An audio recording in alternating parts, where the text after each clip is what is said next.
Help your cat overcome fear of loud noises in just 60 seconds. Cats terrified of thunder? Cats terrified of vacuums? Let's make noise less scary, one treat at a time. Step 1. Pick a short recorded loud noise. Thunder. Vacuum. Whatever triggers your cat. Keep volume barely audible. Say a calm cue like calm in a soft voice.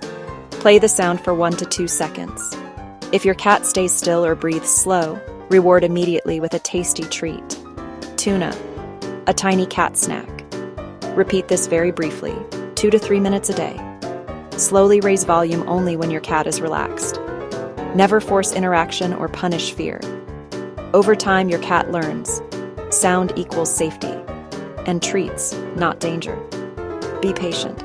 Some cats take weeks. Want a brave cat? Like and subscribe for more. Like and subscribe for more quick cat training tips.